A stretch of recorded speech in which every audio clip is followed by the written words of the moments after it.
Hey, Jason, thanks for joining us today. As a way of getting started, give us a little background on yourself.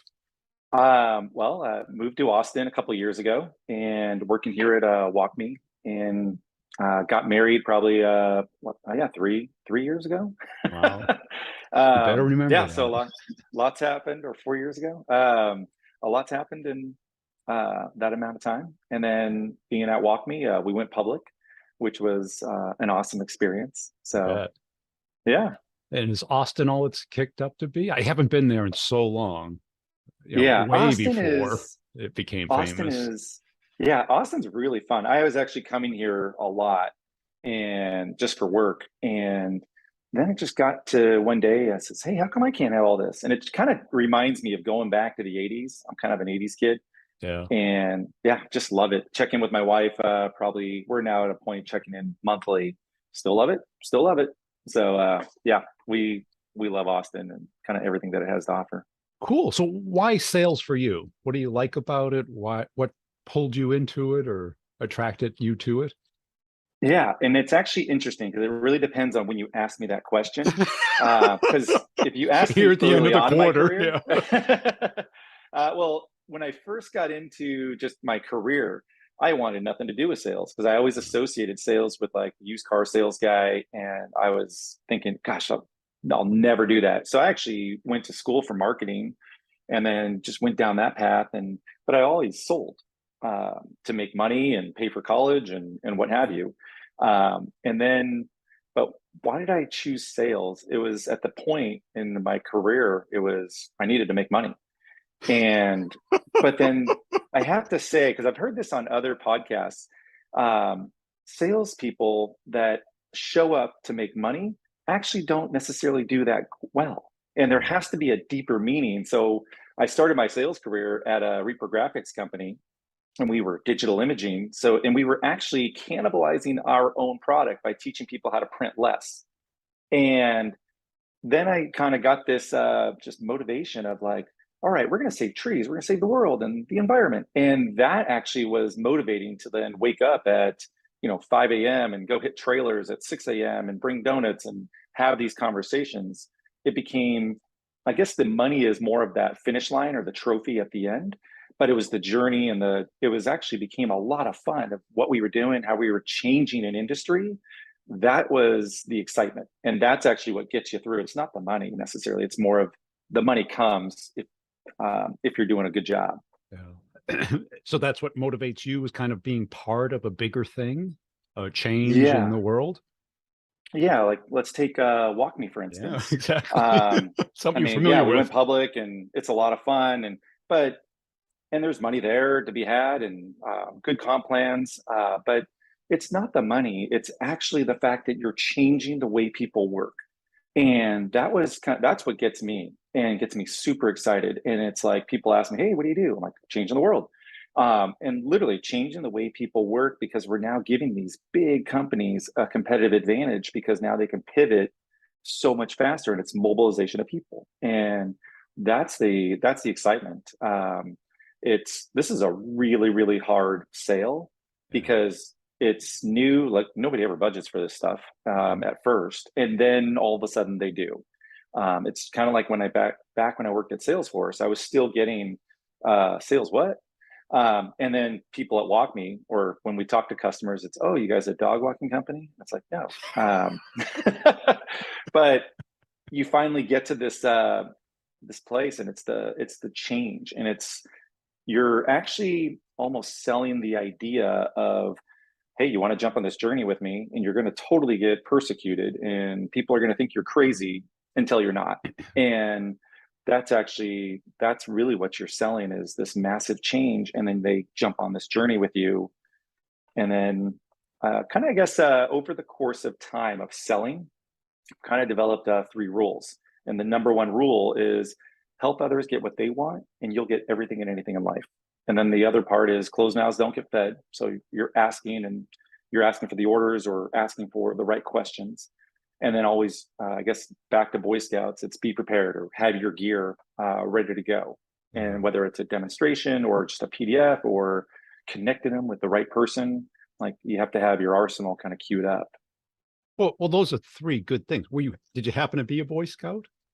I became an Eagle Scout. Yes. Wow, Yeah. Yeah. that's So amazing. yeah. Well, I did it as well. I didn't All right. didn't get anywhere near Eagle, Yeah. but just that experience, kind of this, because it really was like a head start on being an adult. Hmm.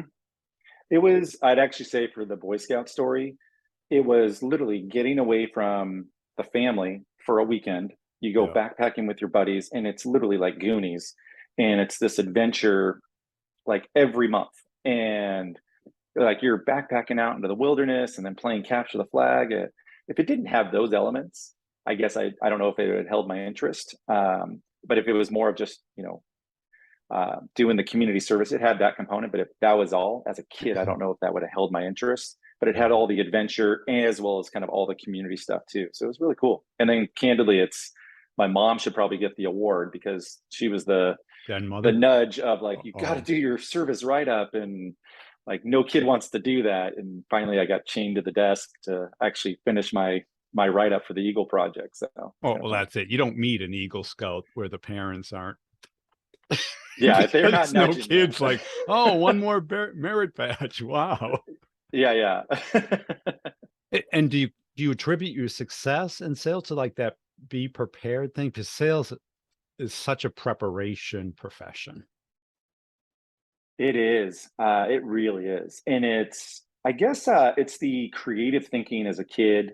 Yeah. Um, and yeah, I mean, you learn a lot of skills at kind of a young age, of just kind of what to do and how to move things forward and how to work with people. I think that's probably the biggest thing is you're working with a lot of other people, and it, yeah, I think that really helps. Yeah.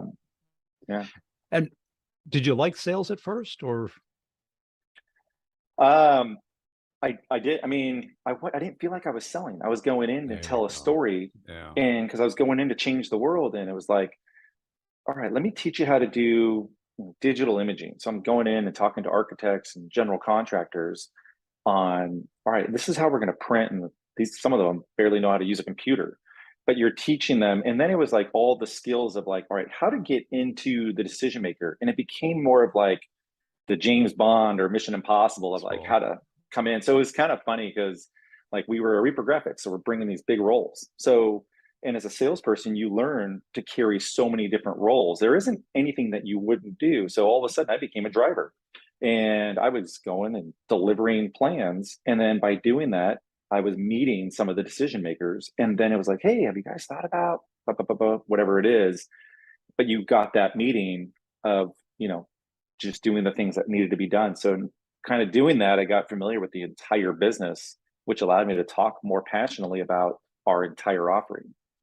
and did you ever work for a company that wasn't that mission oriented, change the world type of company, where it was just sell some stuff type of Yeah, yeah. company? I've been there, and they say Yeah. fail fast. And it's you sometimes you just don't know until you get in, Yeah. and then you try to sell it, and you're like, oh gosh, what is this? And then yeah, and I think we've all been there. And Is like that not your sometimes you bag, just or it's not because that I guess kind of goes to that used car salesman, because now you're just selling for the paycheck. You're not selling to with a mission underneath. Like at oh, WalkMe, I genuinely think we're changing the pace of work, and we're yes. changing the way like, okay, we're doing this, market changes.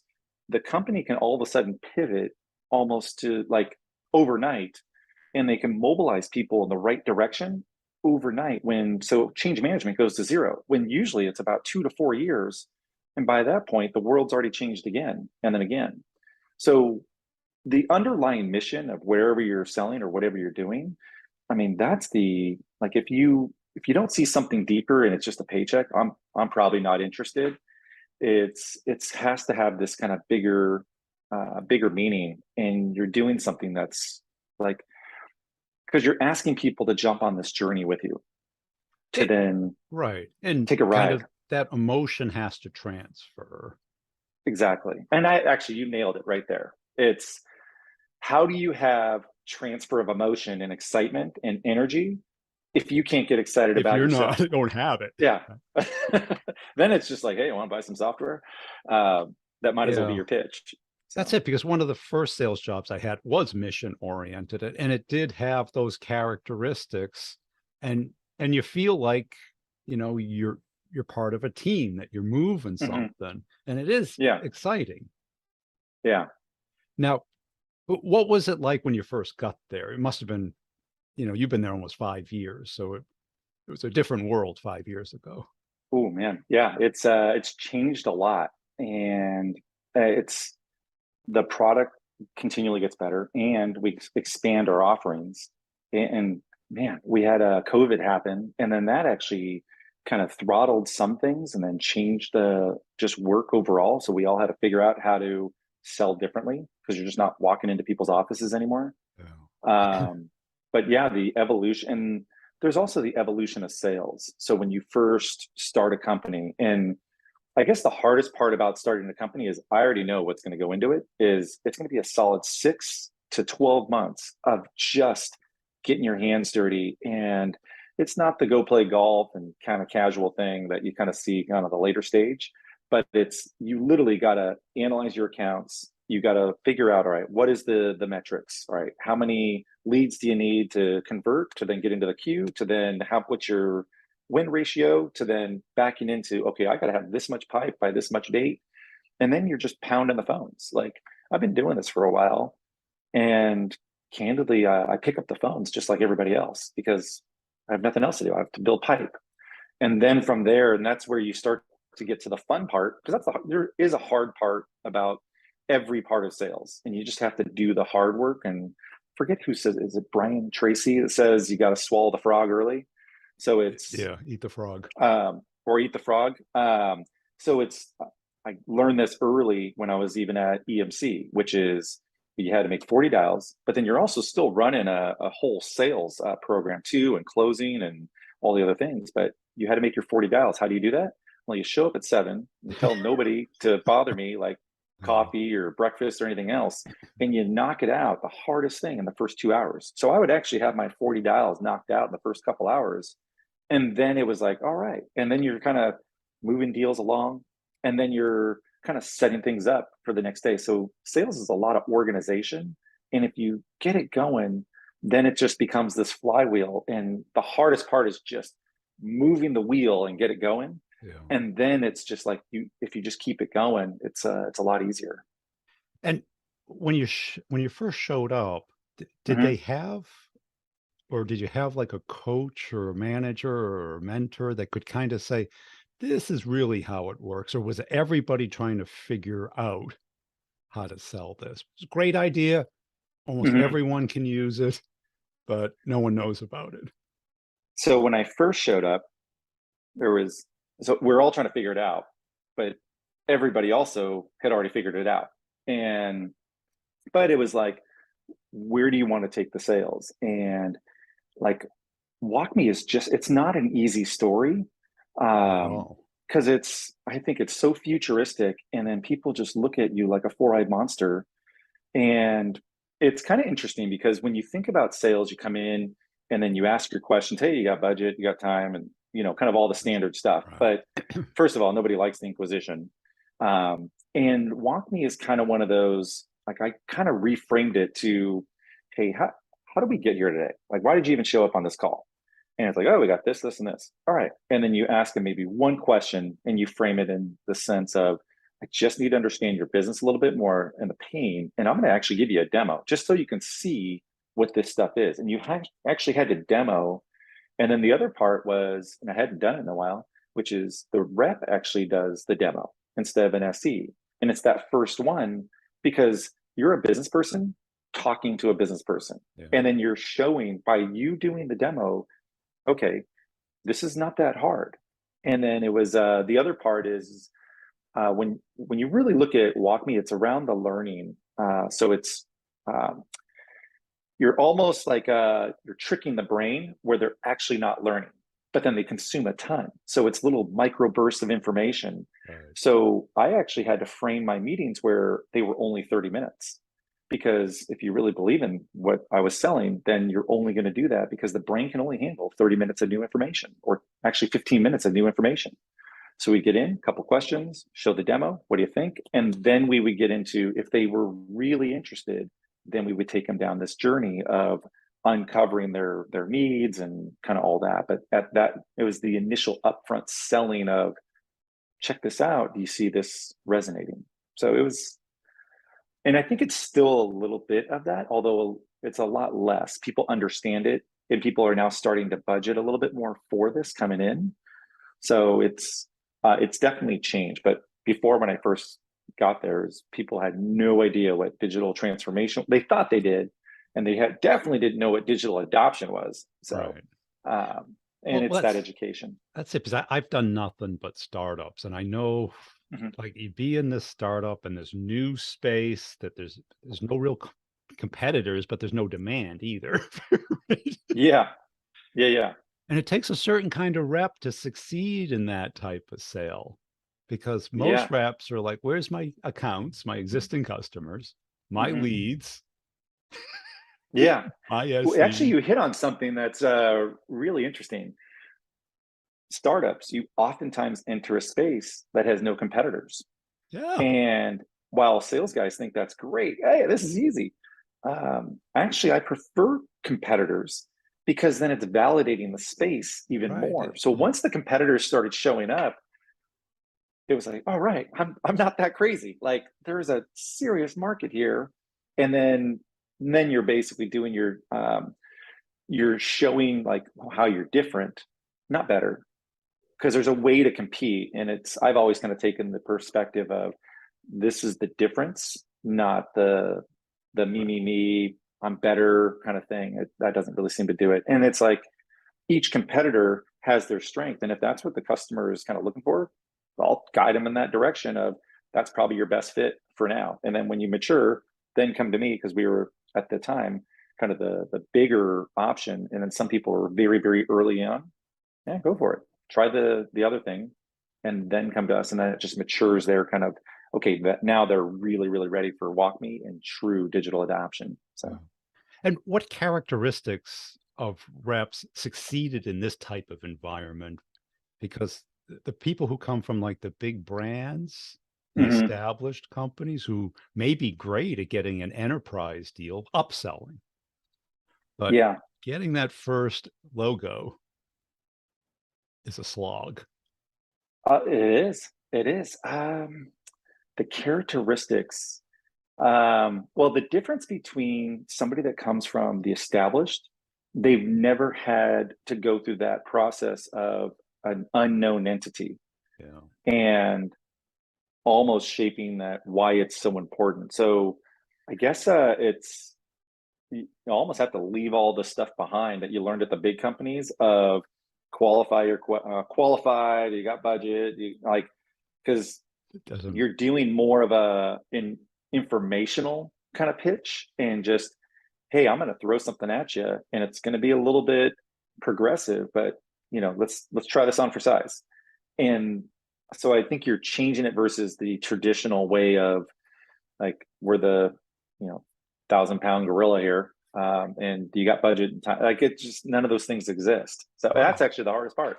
Budget doesn't exist. So Well, you're yeah. in a space of teaching customers how to rob Peter to pay Paul, and yeah, just to pay for stuff. And then you actually have to get creative on getting a deal in. You can't let price kind of dictate or preclude you, because you actually need to get the land. The land And then once to they get their expand. hands on it, then they expand. It's literally a land and expand. So yeah. And, because I remember, people coming into the company who were killers in other situations and just Hmm. flopping at a startup because they didn't know how to get those kind of educational calls, those feedback calls, Hmm. because they're like, well, there's no demand yet. How do I sell with no demand? You Yeah. create it from nothing. And actually creating the demand. And if you come from a big company, you do see big process, which is good. but can they or bring that of creating the process as Yes. well and identifying a successful sales process that's repeatable. Yeah. And if you get somebody like that, that's really, really powerful. And that's actually, you can get some of those, but a lot of them, they participate in the process, but I don't think they ever paid attention to the process. Does that make sense? Absolutely. Because I've seen it happen. And if you take somebody from that and try and teach them this, they don't know where to begin. You have to really get them to see it from the client's perspective. Hmm. Because you're Yeah. calling about latent pain. Hmm. The whole world has the latent pain that you solve. You have to activate that pain. Hmm. And it's not that it's hard, but you have to just know how to do it. You have to have a conversation with them. Yeah. You can't call up and it's like, do you need your digital transformation implemented this year? They don't know what that Yeah. means. Yeah.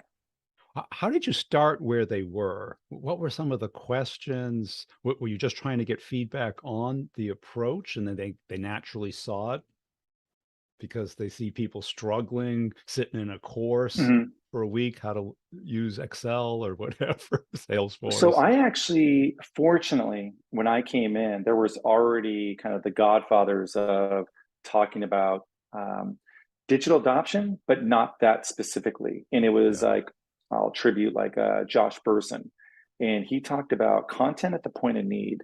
And that was talked about in kind of the L&D space, and people immediately, oh, okay, I want that.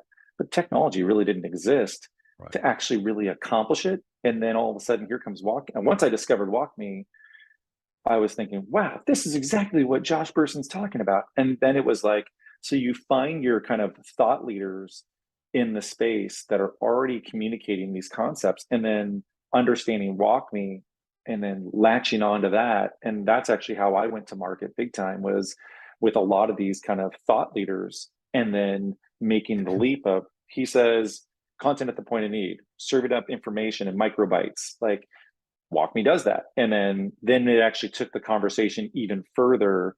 So it was identifying some of those kind of thought leaders. So it was kind of almost like, what marketers do with newsjacking, take a hot topic of the day and then Hmm. relate it to something that you do or make fun of it as a way of getting traffic. You were hijacking their insights about the Hmm. future and all of a Yeah. sudden relating it. Did you have any interaction with these thought leaders, or were you just taking their great ideas, promoting them, and connecting it to what you did? I was ferociously consuming the information in every medium that they had, and then basically repurposing it and then sharing it to customers, and more of just sharing clips or white papers or anything on them. And I didn't even talk about WalkMe. It was, I was just showcasing them and said, this is a phenomenal topic. And then they'd read about it and they go, huh. And then it came from this WalkMe guy, and huh. And then they would actually do a little bit of research and then, hey, let's talk. And the concepts really resonated. And that's basically what I was finding, is that was the connection point. It was, and then no longer am I a sales guy. I was Right. more feeding information for them to make the right decisions or leaps in their own companies. So Well, that's brilliant because most people think that you have to become the thought leader. And it's like, no, no, no. yeah, yeah. Let the Oh, people who already spend the time doing this, who already have the traction that you want to leverage yeah, and is aligned with your mission, and just ride it. yeah. And you probably resonate with this, but I think the best salespeople are connectors. And it's Yes. not necessarily connectors to people, but it's connectors to information or things. It's they're connectors, and it's like the breakthrough of ideas of just connecting. And you could tell somebody your product is the greatest in the world, they're not going to believe you, and it's just not that compelling. But if you let them arrive at it on their own and come to their own conclusions, now they've put their own je ne sais quoi on it, and it's like, oh, and because you will never be able to, I guess, put the the right wallpaper on it, I suppose, Right. of their company, their ethos, because you just don't know all that information. And once they do it, then it's like, and when they come back and they explain, because actually that's the number one thing I do is after the sale. Well, why did you even buy this stuff? Like, what was it? And then they tell you, and that's a repeatable moment that you can now tell somebody else, and then get there. So it's almost like the focus group moderator at the end of a sale that gives you the valuable gems to then share with other folks that actually speeds the sale for the next sale and the next one after that. Right. As opposed to you having to create all this stuff on your own. Yeah, You're yeah, the absolutely. conduit. Yeah, yeah, yeah. That's a great word. The conduit of people, process, information, collateral. What happened? Right. Because, most executives, they're curious what other people like them are doing, Hmm. but not with products, with ideas, Hmm. problem solution. Yeah, What will get them further up in their career? yeah. And there's tons of executives that will latch on to some of these ideas, and then they start talking about it from their own lens, and then you can connect them to other people that follow them, and it resonates. And literally, I really believe salespeople are really good ones are connectors. They Yes. are not the all knowing, but they do know a lot of things in people that they connect to let other people tell the story. And then customers will just arrive at their own place of, okay, I need this stuff Yeah. because I figured it out, kind of thing. Well, that's it. I call it like the Kingpin strategy, where if you hit one pin goes down, you didn't just get Hmm. one pin, it pops the whole, all the pins down because they all Hmm. talk and listen to each other. So if you can get one customer and then publicize that, because they're Hmm. talking about not the product, the problem solution. And the Hmm. product happens to be the solution. Yeah. Like Walk Me by no means is an overnight sale. No, It not at is all. like, it starts out as concepts, then it goes to crazy, then it comes back into, I think we could probably try it this way. And then it goes back to crazy because now you're talking about changing the way the company has always done it. And then it's, does that customer have the guts to then take crazy forward until it's not crazy anymore? And And then now it's like brilliant. how did you get management support to be this creative? Did they buy into it already, or were you a maverick out in the I said, okay, so I'll go with the Maverick side, but it's oftentimes they're not on board, and but you have a choice because if you fail and you, uh, then you're probably not going to have a job. right? So candidly, this is probably the hardest part about bucking the horse to then come up with your own processes is you work two jobs, and this is like, it's it's yeah, you have two jobs at the same company. Yeah, You're making the same amount of money, just for one job, but you're working two because you need to follow the process and the sales strategy and all the other things that your leadership tells you. Great. But then you also have your own ideas. But after you employ kind of what the leaders and the company tells you to do, you have to then do yours and then drive that as well. So it's almost like I'm running two pipelines. yeah. So then that way I'm doing it their way and then I'm doing it my way. And then till one way starts to dominate over the other, then that's whatever way you gravitate, and whatever's driving more sales, that becomes, and then they want to know about it. But Then they want you it to has to tell have some everybody else how success. to do it. Yeah. So I would actually say, doing this, it is like two jobs because when leaders bring you in, they have a way of how they want you to Right. sell. But Yeah. sometimes if you want to take it to that next level, you need to take some risks in your own career. And that's where I say fail fast. And if you see it, and if you're wrong, then there's consequences. You're probably not going to have a job, which is fine. You got it wrong. It happens every now and then. There's like a 80-20. 80% of the time, if you do the math and the probability, you're going to get it right. And there's that 20% where maybe you were right, but you got it wrong, or it didn't prevail, and then you didn't survive. So that's where I'm. coming at it from, you almost have to work double time.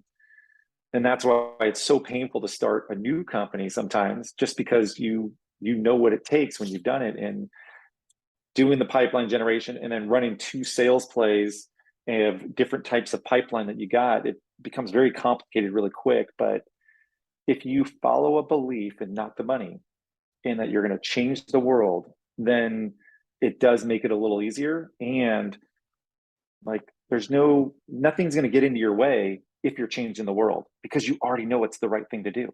Yeah. So I guess it's more of, you got to sell yourself first, and then once you believe it, you can plow through doors, walls, mountains, and then eventually it's going to come to fruition.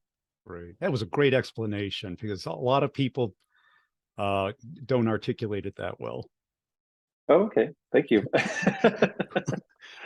Really appreciate your time today, Jason. Where can people go to connect and follow you? They can go on LinkedIn. What is it? Jason Flores. Yeah, I think I come up as a #1 search for Jason Flores Yep. in LinkedIn. Find me at WalkMe. So yeah.